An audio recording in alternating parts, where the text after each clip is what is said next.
What's going on, everybody? Welcome back to another late night in the BrewLab with me, Lone Fox, your brewmaster-in-chief. And tonight, in the BrewLab, I'm coming at you with another one of Maro's teasers. This time, of course, for Wilds of Eldraine. I try to do one of these every single set. I absolutely love it. You know, mostly because I thoroughly enjoy Maro's way of teasing, because he's very clever and he leaves us guessing. And then, you know, it comes so close before actual spoiler season kicks off that we get to like see what we guessed correctly and whatnot. But also because whenever we see one of these, it signals the, you know, it's the very beginning of the hype cycle. And then now it's going to be spoilers, and then the next thing you know, we're going to be, you know, in early access and then getting to play with some sweet new cards which are desperately needed. Before we jump into it, just a quick little mention about the ban announcement that happened yesterday.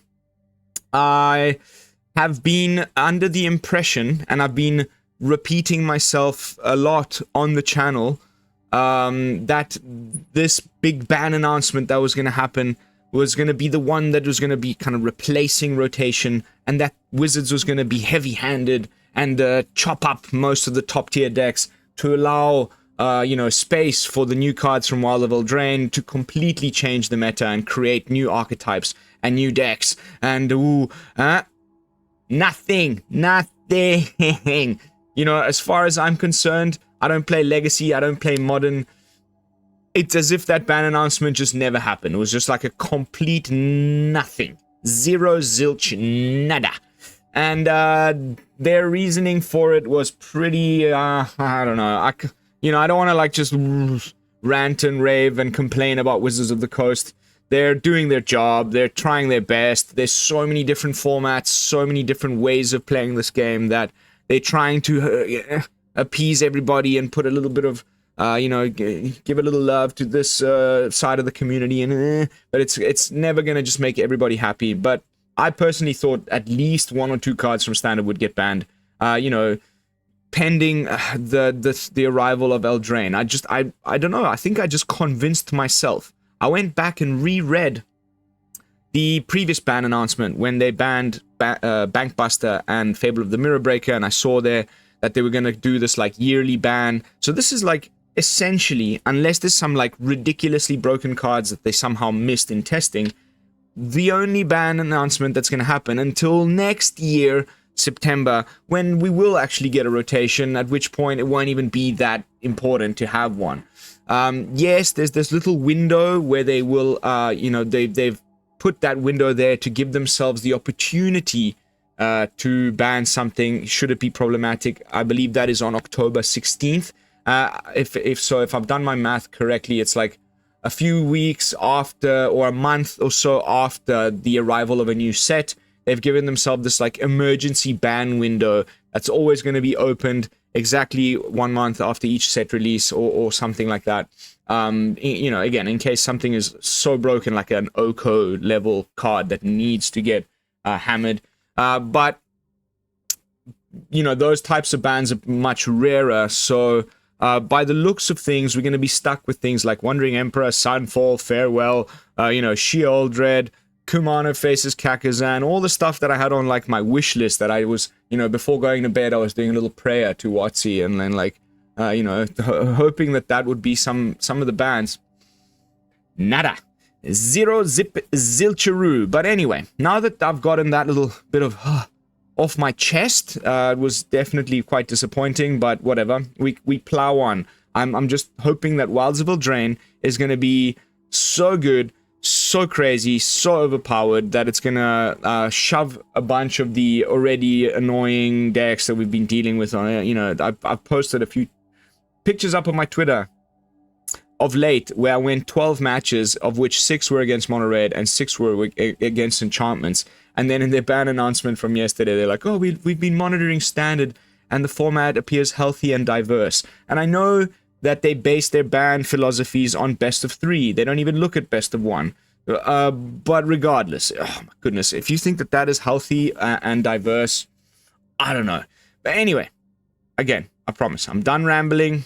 that's it with as far as the bans. Let's jump right into Maro's teasers and see what we've got coming for us in Wilds of Eldraine. So as usually starts off with before previews for Wilds of Eldraine officially begin, I thought it would be fun to do another of my duelist-style teasers where I give tiny hints of things to come. Note that I'm only giving you partial information. So first up, here are some things you can expect. A new type of token, at least done as a cohesive theme. So again, like when it's something just completely new, it's very, very difficult to hazard a guess. This set in Eldraine, basically the whole like story arc over the next year or so is to do with the ramifications, as Maro says, or the what happened because of the war with the Phyrexians. And in the case of Eldraine, they had to cast the spell that put everybody to sleep, which also put the Phyrexians to sleep. And so there's this sort of like slumber that is a spell that's permeated through the wilds of Eldraine.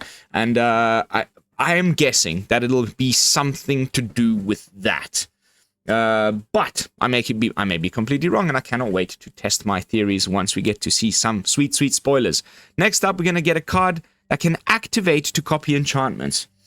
And they did mention in the panel at Barcelona that this set is going to have a very strong focus on enchantments. Ooh, as if we needed more support for that deck. I'm hoping that at least it goes in like different colors than just Selesnya, because then we get to play things like a real favorite of mine. Oh my goodness, what's his name? The Zur, the Esper enchantment guy. And so, I don't know, I mean, we've already got Calyx that copies enchantments. Here comes another card, but this time it's got like an activated ability. I wonder how it's gonna, present itself. I remember at one point we had this card. It was a 4-mana, an artifact from, I think it was Zendikar Rising, where you could copy things. It was really, really fun to play with. It's been a while since we've had like a permanent that you can activate to copy stuff. This seems to be narrowly focused on enchantments, but, note that he's giving us partial information, so it could be other types of things as well. But regardless, I mean, I'm not an enchantments hater. I actually thoroughly enjoy enchantment-type decks. I've just been so salty about the current iteration because it's just been around since Kamigawa, and it feels like nothing's really changed. They just put in 4 Calyxes and off we go, and it's the same old deck. Okay, they got ossification, which gives them even better removal than they had before. So, but essentially, it's just that Cameo of Transience, Generous Visitor package that's just been humming along since Kamigawa. So I hope that there's going to be way more enchantments and other color combinations so that we can start to experiment with enchantments again. We've still got Tatsunari, that frog riding ninja guy, and the Zur I mentioned. So maybe enchantments can start to go in some different, strategies and color combinations moving forward. And Selesnya can be, people have probably gotten a little bit bored of it as well. So, again, fingers crossed. Next up, we've got adventures on a new permanent type. So that's really cool because adventures have always been on creatures, always, as far as I can tell. Not tell, as far as I can remember, and I was playing a lot of Arena even before I was, running the channel. When the first, Throne of Eldraine was in Standard, and the only permanent type that had adventures was creatures. Now, my guess is going to be sagas, okay? Because of something mentioned further down the line, which we'll get to in a second. But my guess is that there's going to be adventures on a sagas. I don't, I know for a fact it's not going to be planeswalkers because we have only one planeswalker per set, and we've already seen Ashiok, and there's no adventures going on there. I can't imagine it being on any other creature, on any other permanent type, honestly. All we're left with, if we take out planeswalkers and creatures, which, it's a new permanent type, so it's not one of those. All we're left with is artifacts, enchantments. I guess maybe, this is a wild guess. Again, I can't wait to test these theories, but I've seen some people mentioning on Twitter Oh god, I gotta stop saying that. It's not Twitter anymore. It's called X. I've seen people mentioning, you know, in on X in various conversations that it might be Adventures on a Land. That could be pretty cool. But my guess is I'm gonna stick to my guns and say it's on Sagas. Let's see how that pans out. Next up, we've got an artifact that has 2 different artifact subtypes normally associated with artifact tokens. This is the first time I'm reading these, by the way. I like to do it that way. I've never read any of these. I just skipped ahead to this because I stood out to me, but I haven't read the rest of the teaser. So I'm just trying to think of things on the fly. An artifact that has 2 different artifact subtypes normally associated with artifact tokens. Subtypes. So like, you know, treasure, token. What? Food treasure?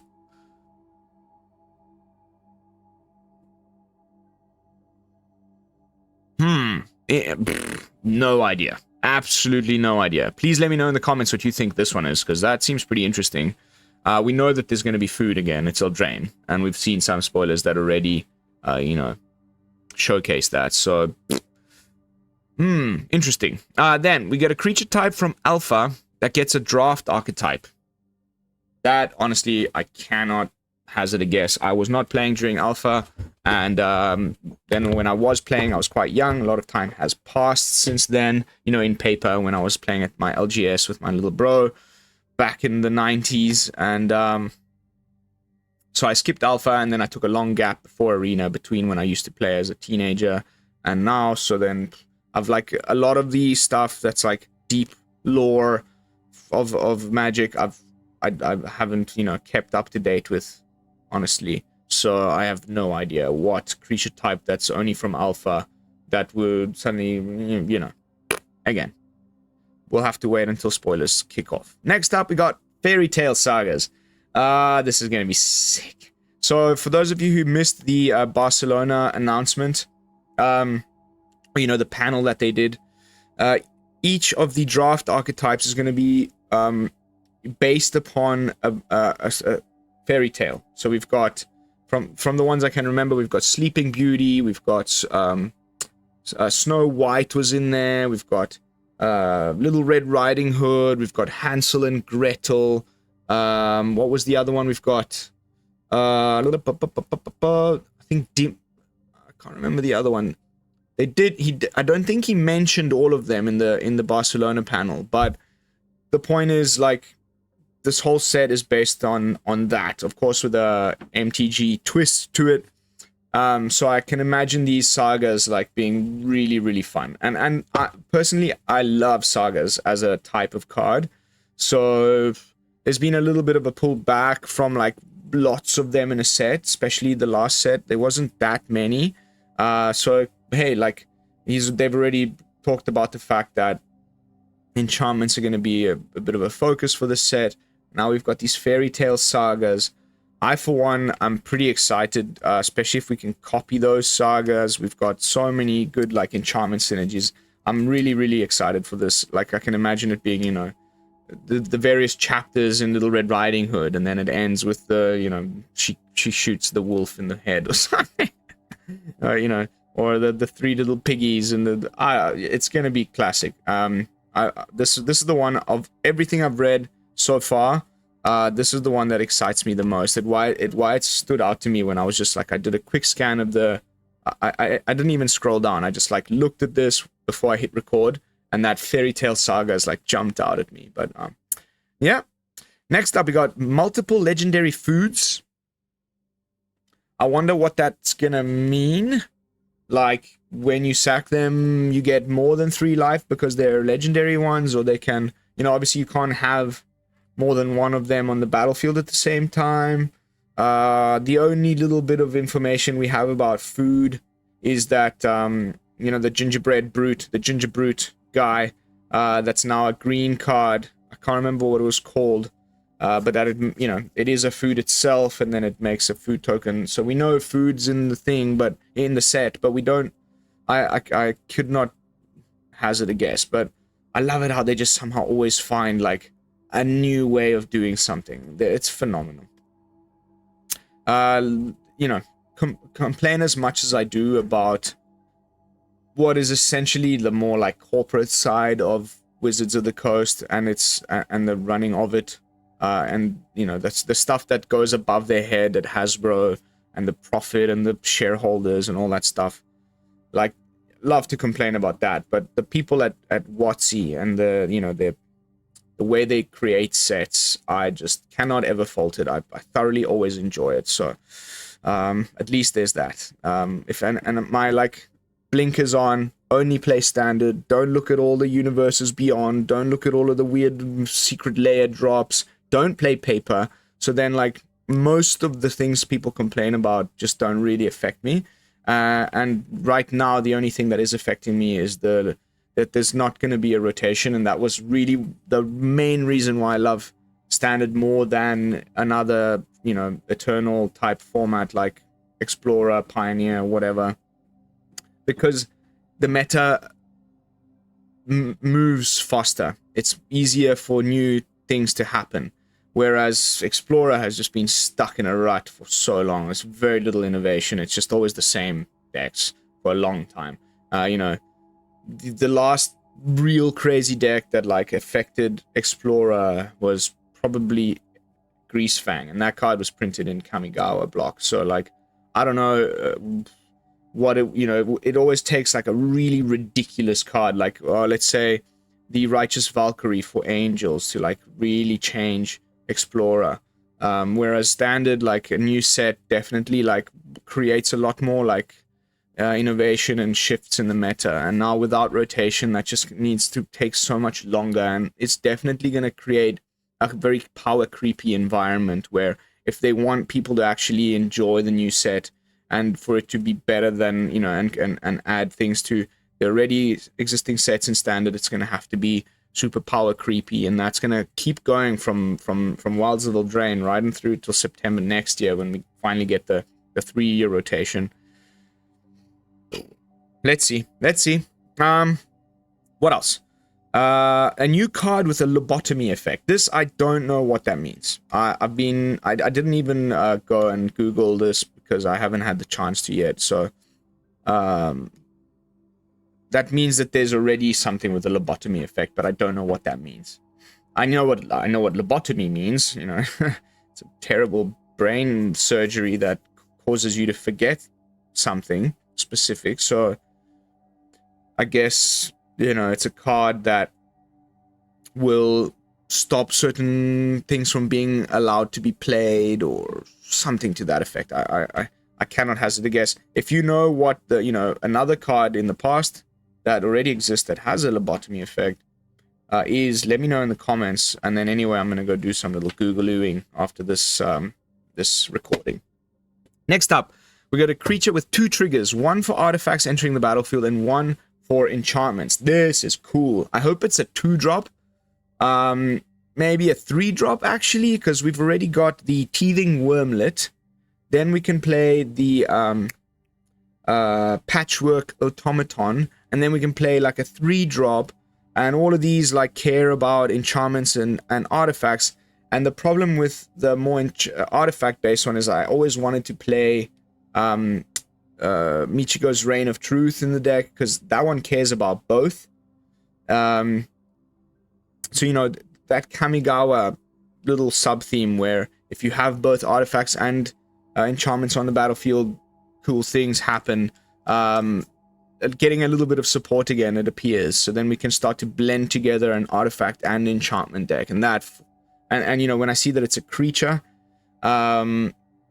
maybe it's meant to be in some sort of aggressive artifact enchantment deck, and I've thoroughly enjoyed playing those, so I'm really hoping it's something to that effect.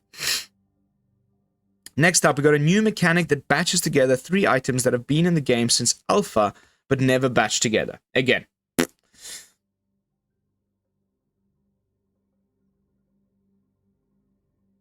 please let me know in the comments. This one I can't even begin to think about it.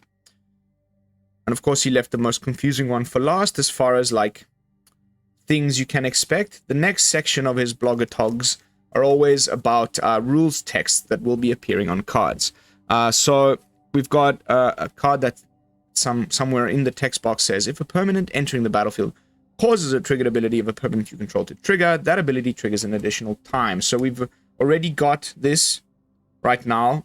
The 5 mana Elish Norn from Phyrexia, all will be 1. So just another card that does the same thing. I wonder if it'll be in a different color and if it'll cost less. But it's kind of like a don't ask me to pronounce that card properly. Panharmonicon, something like that, type of effect. Let's see. I'm hoping it's not in white, and I'm hoping it costs less than 5 mana. Then could be very interesting. I just can't think of like what other colors they could give that type of effect to without like too much breaking the color pie. Maybe it's a multicolored card. If it's in Selesnya and it costs, you know, less than 5, Selesnya Enchantments is just going to get even more annoying because, you know, you can do away with the little snake guy that doubles triggered abilities of enchantments and just put this in instead, and then just have like double ossifications, double, you know, whatever ETB trigger you want, and that could be pretty scary. So can't wait to see what this is.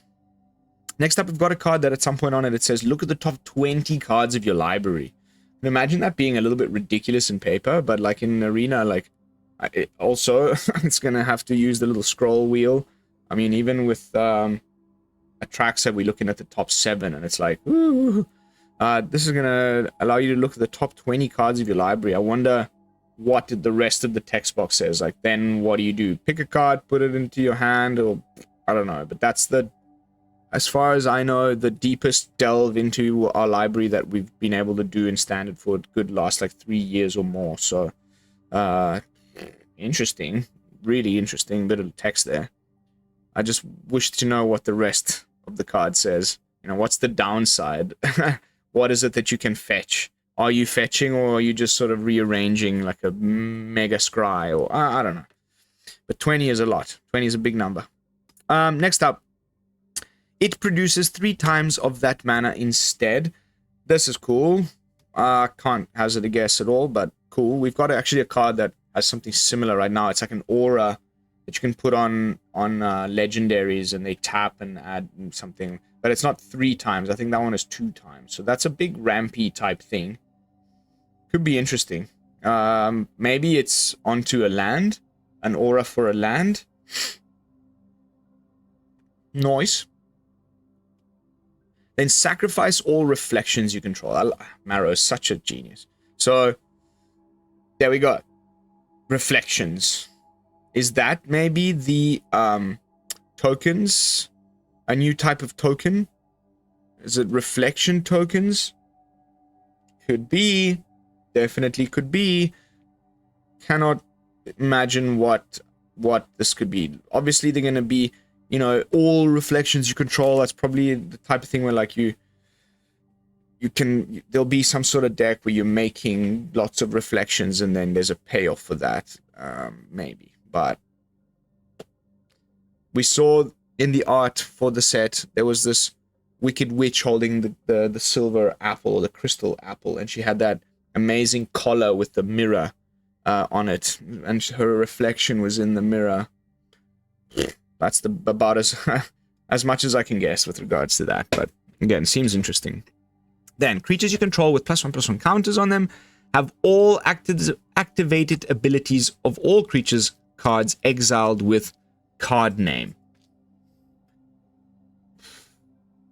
So it's gonna be something like, I don't know, let me say a Brutal Cathar type thing, or a, you know, what's it called? You know, an ossification type card where there's stuff exiled underneath that card. But there'll be some sort of a way in which you can do it multiple times, or to like more than one creature when it enters the battlefield or something. Because, you know, if it was just possible for this card that we're talking about, to only ever have one card exiled underneath it, then it'll only ever be able to give your creatures with +1/+1 counters one ability, unless it's got multiple abilities on one creature, which is not common. So I'm assuming that it can have multiple things exiled underneath it, kind of like a, I don't know, just what's it called? Arcane Bombardment that's got lots of cards exiled underneath it, and then all your +1/+1 creatures, or all your creatures with counters on them will gain those abilities. Could be really cool. I'm a huge stickler for +1/+1 counters type decks. Unfortunately, it's been a while since there's been like a really good one. People have been trying the Selesnya one with the. There's been a bit of support printed over the last few sets, but it just never has quite coalesced into something super performant. Next up, we have base power and toughness 4/4 and flying. But I can guess that might be some, I don't know. I don't think there's any angels really in the wilds of Eldraine. Can't guess at that. But this next one has me really excited. For those of you who don't know, I have a massive tattoo of Kurama, the nine-tailed fox from Naruto, on my back. My name is Lone Fox. My handle on the channel is Lone Fox. I have fox little memorabilia and trinkets scattered around my room. I've named my son. My son's last name is Fox. I'm a little bit obsessed with foxes, and I mentioned this during Kamigawa spoilers because there was a few like ninja foxes, and there was the little fox that cares about auras and stuff. So I was like, oh sweet, is this gonna finally be the time we get to make like some kind of fox tribal deck in Arena, in Standard, and then there's never quite enough pieces for it to be super cool. But now, like, creature types down here. Here we go. We've got an elf fox knight, and then exile up to one other non-fox creature. Maybe there's a bit more foxes and we can do some sort of fox tribal. That would be so cool. But yeah, nice. Next up, we've got land creatures you control. So we already know that there's one. We've already seen the Orzhov dual land that becomes a creature. Let's see. I hope that this is something that helps Simic out, because we've got so many cool cards that like Tatiova type deck, where we're making all these lands into creatures. We've also got there's like a 4-mana Simic card that was printed in Aftermath that just never saw any play, unfortunately, which is really cool. I cannot remember the name of it right now. Something of the winds, and then Tatiovas of the tides, and I'd made this cool janky brew called the Winds and the Tides, and it was all like creatures turning into lands. And we've also got the Ren and 9 or whatever, the 3-mana planeswalker that hasn't seen any play really, that makes your creatures into a land. I'm hoping that this is something to help out the Simic lands matters type thing. Let's see. Always like very, very cheeky with his partial information, Maro is. Next up, we've got whenever you tap an untapped creature an opponent controls.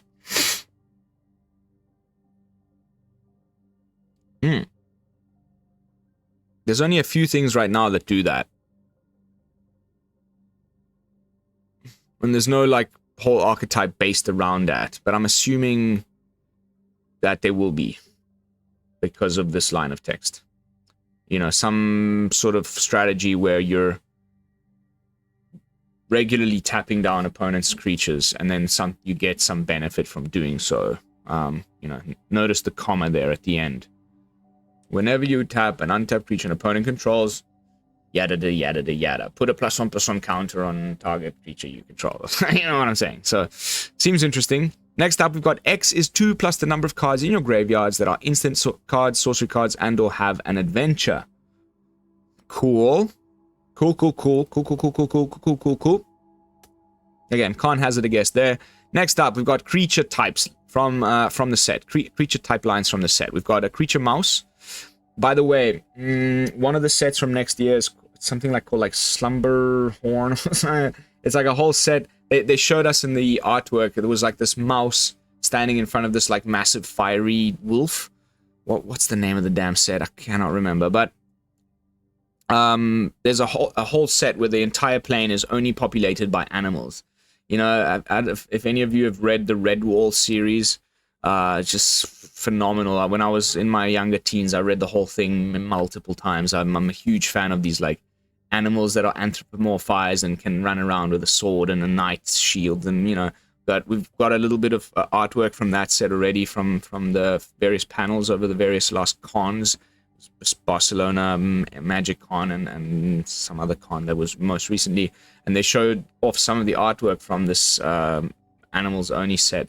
And there's a little squirrel wearing a toga, and he's got a sword, and you know, so like the animals take front and center stage. So nice that like I guess they're doing the usual WotC thing and like putting out some animal, rat noble, raccoons, you know, foxes, mouse, rabbit unicorns. There's a lot of animals, and especially in this set that's mostly based on fairy tales. So I can see that they're already, you know, there's some synergies coming down the line. But yeah, of these, the ones that most interests me is the elf fox knight. Yeah. There's some legendaries here. We got a rat noble. I guess there's a lot of people that play like rat tribal in EDH or whatever in various 100-card formats. So that could be pretty cool. Then we've got a Vedalken scout, human warlock bard, a giant archer, fairy shapeshifter. Cool. Like this, it's lining. I'm a huge fairy tale junkie, so. Yeah, let's see. Next up, we got, and you know, last but not least, we've got some names in the set. We've got Candy Grapple, Charming Scoundrel, then we've got Food Fight,